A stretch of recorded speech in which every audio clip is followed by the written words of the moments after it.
విశ్వస్యమాతరం అని ఋగ్వేదం చెప్తూ ఉంది. అంటే గోవుని పూజ చేయటం వల్ల, గోవు యొక్క క్షీరాన్ని స్వీకరించటం వల్ల అనంతమైనటువంటి ఫలితాలు ప్రాప్తిస్తాయని ఋగ్వేదం చెప్తూ ఉంటే, గో బ్రాహ్మణేభ్య శుభమస్తు నిత్యం అంటూ కూడా గోవు బ్రాహ్మణుడి వల్ల ఈ సమస్త ప్రపంచము కూడా సృష్టి చేయబడుతుందని, శ్రేయోదాయకంగా ముందుకు సాగబడుతూ ఉంది అని మనకి వేదం చెప్తూ ఉంది. ఇటువంటి వేద విషయాలు ఎన్నో మనకి మనుగడలో కొనసాగింపబడాలి అంటే పాఠశాలలు అవశ్యం.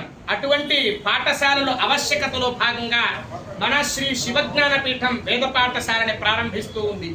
ప్రియ భగవద్బంధువులారా, ఇట్టి పాఠశాల సంకల్పంలో మనమందరము భాగస్వాములం అవుదాం.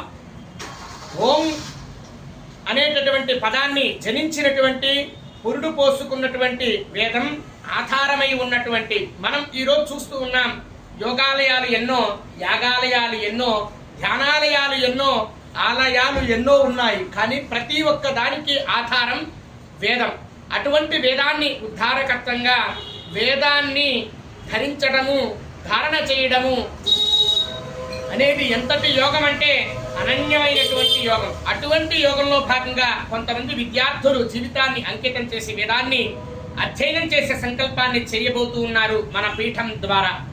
ఇట్టి కార్యక్రమంలో మనమందరము భాగస్వాములమై వేద బోధకత్వమైనటువంటి సంస్కృత పాఠశాలని ప్రతిపాదిస్తూ ఉన్నాం. ఇట్టి సంస్కృత పాఠశాలలో మనమందరము కలిసి మొదటిగా గణేశ సహస్రనామాన్ని అధ్యయనం చేద్దాం. శివోహం.